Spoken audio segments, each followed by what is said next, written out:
This is a spoiler warning. We're about to discuss the events of Twice Upon a Time. If you haven't seen it yet, go and watch it now. Then come back and join us.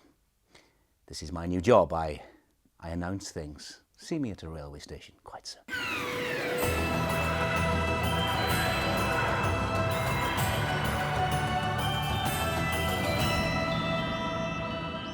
Merry Christmas and welcome to the Fan Show. Coming up later, we'll be chatting to Mark Gatiss and David Bradley about starring in this year's Christmas special. But first, he's helmed Doctor Who as lead writer and executive producer since 2010. He joins us 7 years later to discuss his final episode, Twice Upon a Time. It's Stephen Moffat. Welcome to the show. Now we must talk about the thing we've just seen. I had no idea the show was continuing. What's going on? Who was that at the end? It's an outrage, I think. What was your reaction to seeing Jodie for the first time? She made me laugh straight away. And, you know, above all, it's such a simple thing to say. The Doctor has to be funny. The Doctor's not funny. I'm really lost. And she immediately made me laugh. Yeah. And smile. I was grinning away. If the wrong person was playing the part, that could look really scary and awful, but you're just going to think the Doctor's having a bit of a laugh there. So that's, silly old Doctor Who falling out of TARDIS. You know, it was great. Absolutely great. She is going to be awesome. Just before we saw Jodie for the first time, we saw Peter's final scene. What was it like to write that? We went through several versions of it. Peter and I, we just kept sort of knocking it backwards and forwards, just trying to get different ideas into it, different things that he wanted to do. I lifted an idea from something he'd said at the press launch for the pilot about the Doctor's name.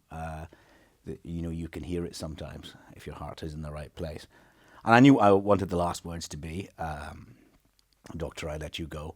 But around that, just making sure he had the space, that the words gave him the space to do everything he wanted to do in that scene. That was his last day in the studio, and the last shot of him is his last shot as the Doctor. I'm not sure any other Doctor's done the last bit last. So Peter did his first bit, come in deep breath first, and he did his last bit last. So he's done it all in the right order. Well, no, he's done it all in the wrong order, but those bits were correct. Yeah. And you blew up the TARDIS. Stephen, why? Chris made me.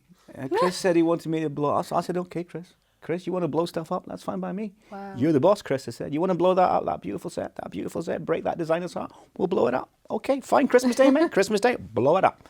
Consider it blown, mate. That's what I said. Sir, I will blow up that set. If you want to destroy really good things, Chris, you can. And you know whose fault it is, Chris? It's your fault, Chris. That's what I said. You.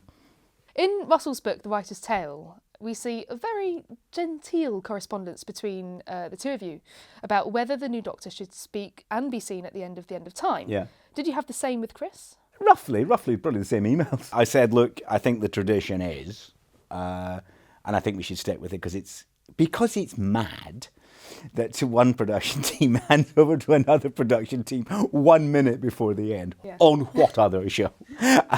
I loved that. So I think if you want to, which is roughly what Russell said to me, if you want the new Doctor to speak, that's you. If you want something to happen to the new Doctor, as you've just seen, does happen to the new Doctor, then that's you. It has to be you.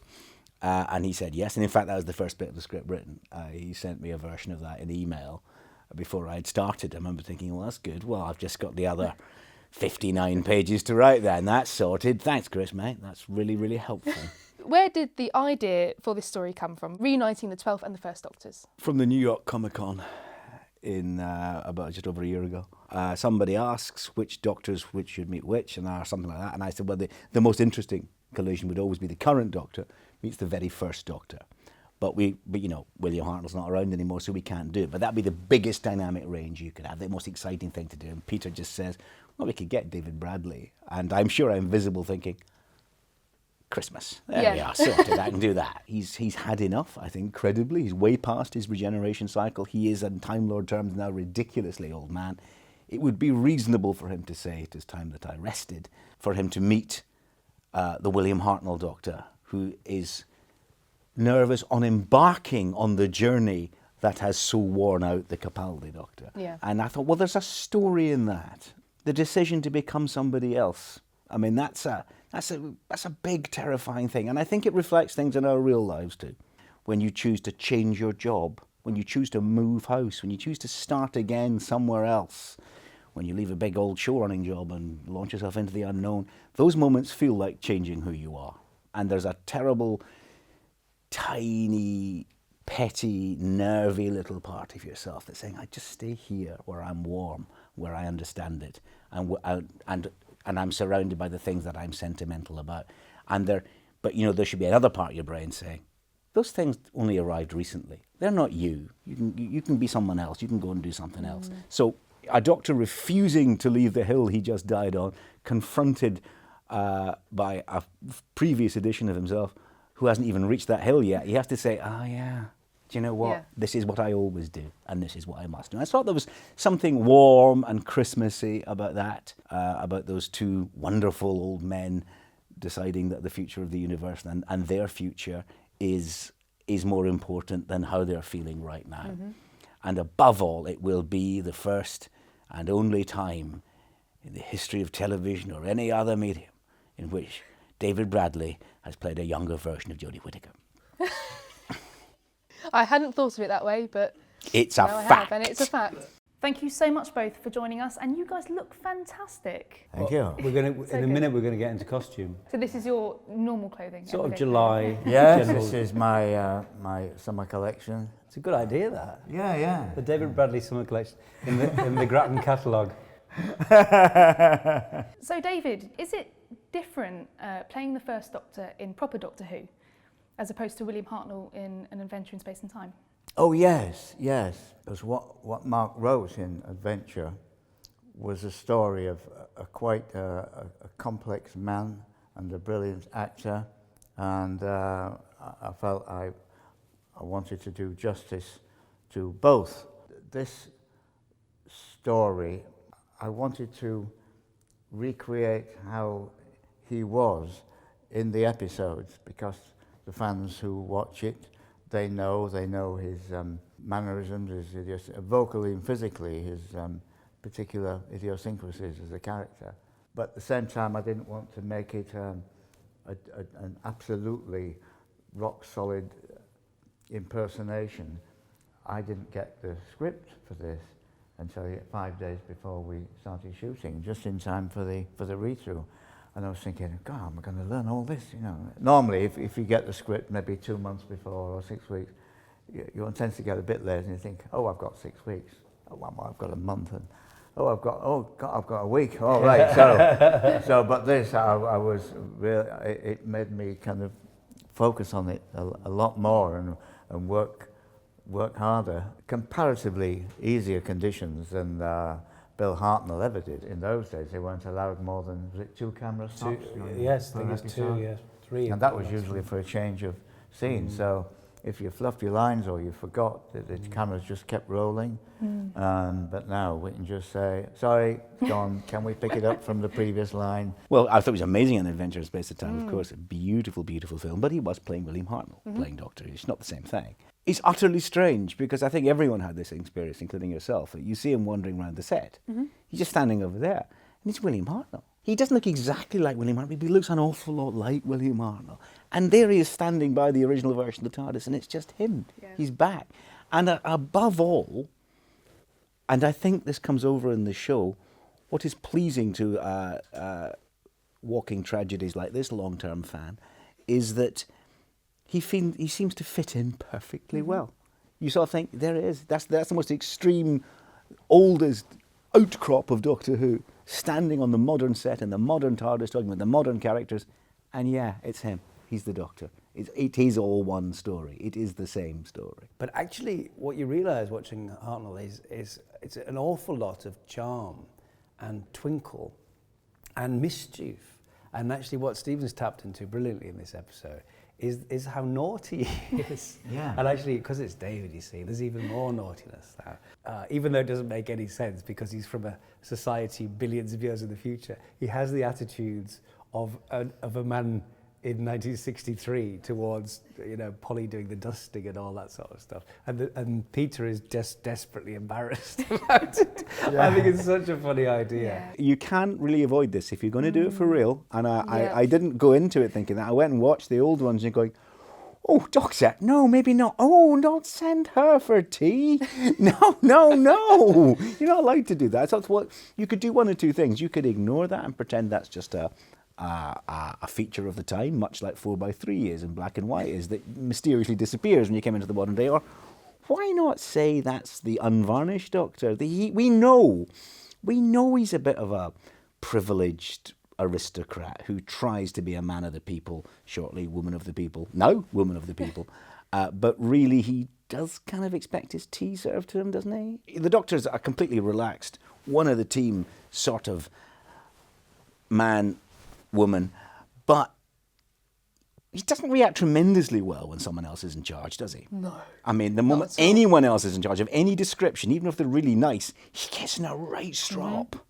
And she sometimes gets in the right strop too. The hilarious thing is when their companion becomes quite enamoured or impressed by a guest character, the Doctor goes into an overwhelming strop. Overwhelming strop. Yeah. So underneath our lovely modern hero, there's an element of a rather entitled aristocrat who's doing their best to be decent and kind and one of the people. But one of the people, where's my tea? And it must have been weird for you as a fan to act opposite David Bradley as the First Doctor.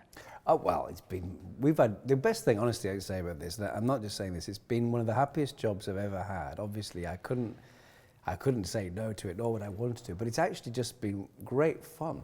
We've had such a good laugh. It's been lovely for Peter to go out on an adventure which is actually just it's like Christmas. It's kind of happy, sad. It's full of laughs. I mean, it's a very beautiful episode, I think. But yeah, I mean, for me, it's just extraordinary. There were times when I kind of just look round and seeing David against the TARDIS or in the studio, and it is just like, you know, being there again. Yeah. And when I was first in Doctor Who with David Tennant, I struggled for a while because it didn't feel any different to doing any other job, and I kept wanting it to be Doctor Who.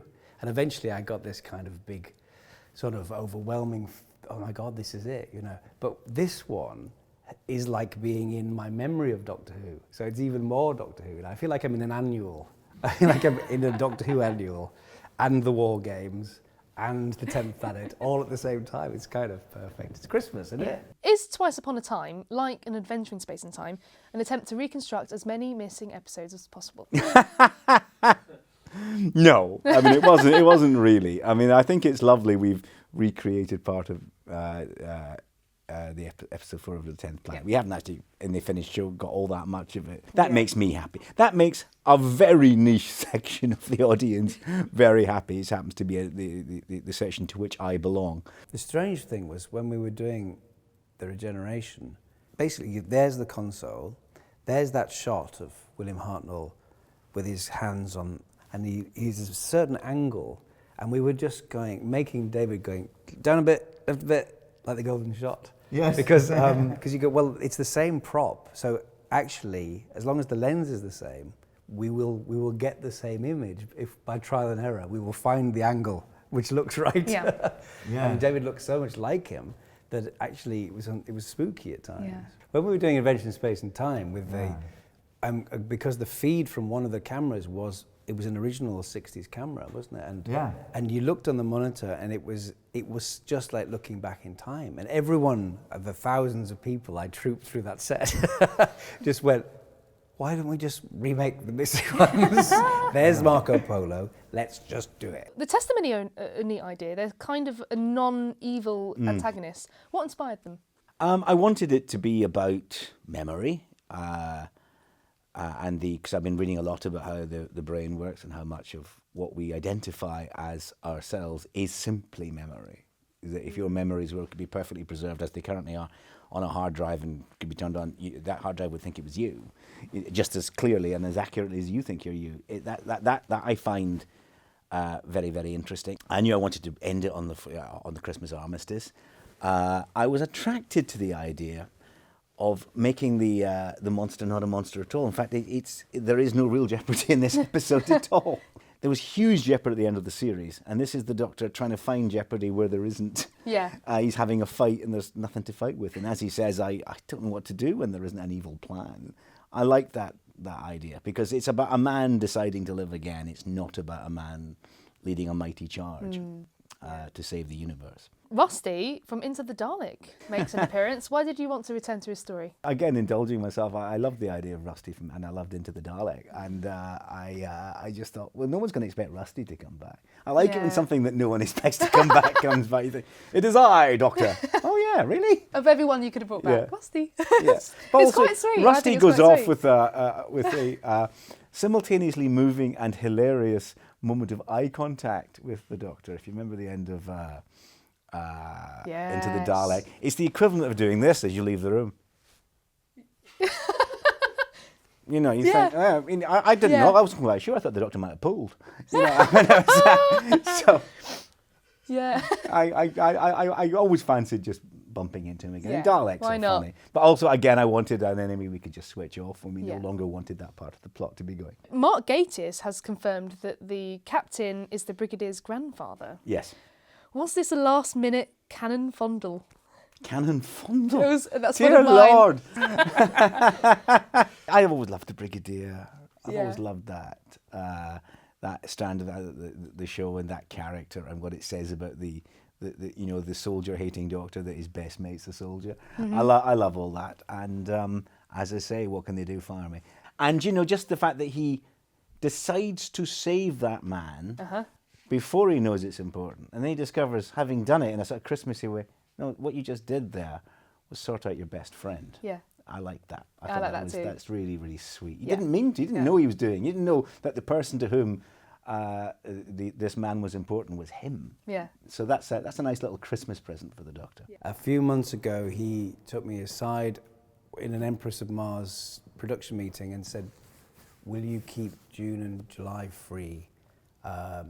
Because I'm writing this part for you and I want you to be there when I go. And Mark, this is your third on-screen appearance in Yes. Doctor Who versus 9 scripting credits. Which do you prefer? If this is the end, which it may well be, then it's been amazing, an amazing journey. It really has. It's been just fantastic, and to write for the show all these years and to be in it, especially this one.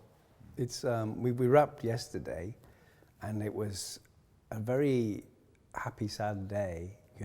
But there's so much wrapped up in all that. There's so many things, really, for me personally, about the legacy of Doctor Who. Quite a good title.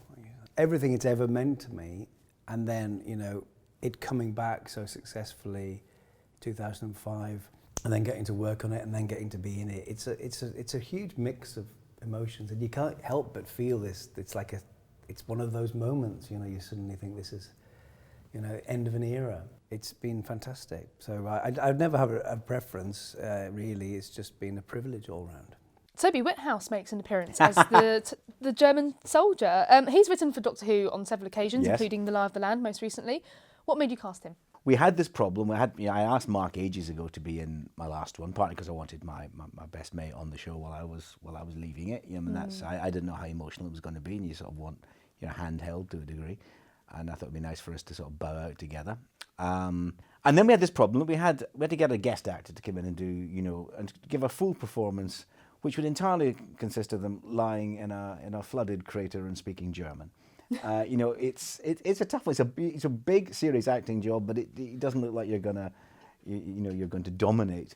And then and we were talking about who we could get to do it, and should we get a big name? And I said, well, look, let's get Toby. Because there it is, the two principals of my writing room with guns pointing at each other in the middle of a battlefield. We've summed up the writer's room for Doctor Who. Yeah. No, it was brilliant. It was Toby used to be an actor, and he recently wrote this brilliant one-man show called Execution Number 1, which he played, and he was wonderful. And I think it's kind of given him a bit of a taste again. So it was a nice treat for him. However, after the first day of lying in that trench and having said all his German, and then the next 2 days he was effectively just in the background frozen, I think he'd also thought, no, I remember why I stopped doing this. Had we got it really right, Chris and I should have been dead bodies in the crater just like that, but I mean, we're busy. When we spoke to you for our episode 12 of the Aftershow at Rothlock, you were sneaking back to go to the First Doctor's TARDIS. Mark said it was like being inside his own memory of Doctor Who. Was it like that for you as well? Yes, I mean, it was the second time we'd done it, so we'd done it before slightly in Hellbent, although we'd... did you ever notice that the doors were the wrong size in Hellbent, by the way? If you watch Hellbent again, there's a terrible truth. They'd built the round old walls. It looked great until Peter Capaldi walked over to the doors, and the doors came up to his nose. He couldn't get out the TARDIS without ducking. And we had no time to fix this, no time at all.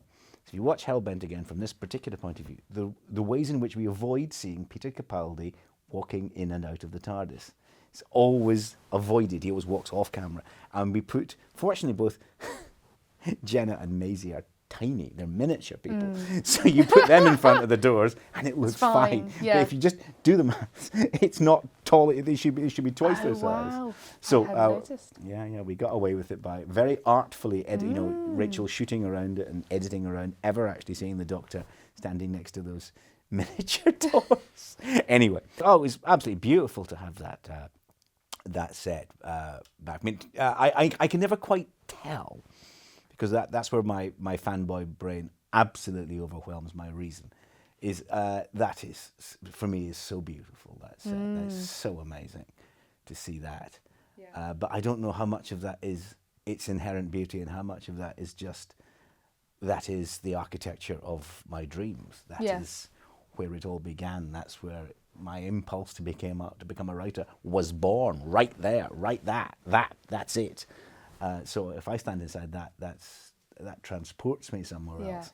It's a historic set, when you think of great iconic BBC sets, they don't come more iconic than that, really. There are two brass pillars, sort of Turkish pillars, which are from a company called Trading Post, and they are, believe they are the ones. There was only one originally in the TARDIS. We had two for Adventure in Space and Time. We've had two again for some reason, but there they are. But we recreated the space-time visualizer and all these marvelous things, and it was incredible, to be honest. And then on Peter's TARDIS, it was like, there must be a third one. I've got to have three now. We both noticed, actually, particularly with Peter's TARDIS, because it's a 360-degree set, and it's essentially lit. Is that there's usually a sort of, it'll be about 20 minutes, and you can go off and have a lie down or something. It's always about half an hour. But because it was 360, we just went on. There was scarcely any, we were on our knees. It was relentless, wasn't it? Even lunch was only half an hour, and we were feeding on the wing, Pearl Mackie is back as Bill, Yes. or at least a physical projection of her memories. Was it always on your mind to bring her back, along with cameos from Jenna Coleman and Matt Lucas? No, it wasn't. And indeed, I was 20 pages into the script. And I was wondering, and I was slightly stuck. And I thought, I just want to hear what Bill's got to say. I'm so used to writing Bill, and she'd been in such an invigorating, exciting presence throughout series 10. I feel it is wasted, the Doctor meeting his older, younger self and all his political incorrectness. It is wasted if Bill does not witness this and comment on this. And if she doesn't instantly work out who that is, to the Doctor's horror. If Bill doesn't explain certain aspects of her modern life to the First Doctor, it is wasted. So I had to sort of text Pearl, who was off in America at the time, saying, look, I know I said you weren't in it, but do you fancy coming back? And I don't mean for a cameo, I mean for the whole episode. And I remember she texted back saying, best text ever. Oh, so she was delighted to come back, and in a full role, as you've just seen, very much as Bill. You might have noticed there's a little bit of noise in the background. That's because the heavens have chosen to rain down on us, but we're going to plough on, aren't we? Yep. Doctor, what are we going to do? Think of something, Doctor. Somebody have a word. So obviously it's Peter's final episode. What are your feelings? I guess knowing him so well by working with him. Very emotional, but I think Peter was keen to sort of just enjoy his last story. He's been such a fantastic Doctor, and he's just a brilliant actor, really genuinely one of the very best actors who's ever played the part. And he's brought so much to it, I think. There's such a wealth of stuff going on in his eyes.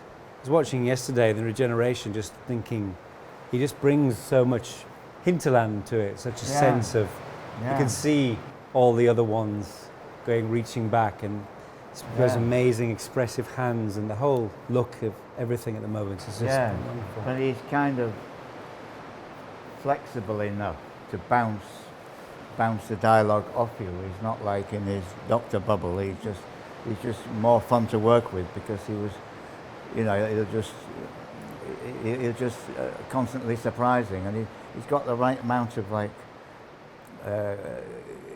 curiosity about the universe and everything in it, which the ideal Doctor should have, and that kind of eccentricity, and yet he's capable of being quite sharp. I remember thinking when we were in the trenches, well, that's the last bit of location, and all these things start to become the last one, don't they? And out of all the laughs we had making it, the scene you mentioned on the battlefield, when the scene kicked off, we'd rehearsed just the dialogue, me and Peter, and then they said action, the snow started coming down, the soldiers got out of their trenches, the British and then the Germans, and they walked across and shared drinks and started playing football, and we were stood there, and both Peter and I just managed to hold it together. We were both nearly sobbing hopelessly, because it was just such a wonderful recreation of an actual event, and it was a great experience just being in that scene. No acting required, was it? It was. No. It just happened. They came out of the trenches, and we were all just weeping, and it was so beautiful. 100 extras. I think that might be a record for Doctor Who. Yeah. It was just fantastically scaled. The scale of it was amazing. It was extraordinary. It was an extraordinary sight. You do for a moment feel as though that is actually happening, which compensated for one miserable fact, which was in my over a decade of quite close involvement with Doctor Who, I have scrupulously and successfully avoided any location shooting in a muddy field ever. I've just said no. Mysteriously I'm unable. My old friend is in that episode. Are they on location in the muddy field exclusively? Yes, I'm not seeing them. So I just didn't go. I never went to the muddy field. And then the Director General descended to visit the set and have a chat with me and thank Peter Capaldi. And what day is he coming? Muddy Field Day. And I'm saying, I'm not going to the muddy field. I don't want to go to a muddy field. And they said, no, you are going. So I was on a muddy field. And how was that for you? It was horrible. I hate muddy fields. It was miserable. And also, I'm just me. It's not like Mark and Peter and David. They'll be looked after and given cups of tea and sat in warm places. I'm just staggering around with my laptop, getting spattered with mud from more important people. No, it's not. I hate all that. What's this I hear about John Pertwee's jacket? I own John Pertwee's jacket from Planet of the Daleks. And I said to Peter a long time ago that I own this.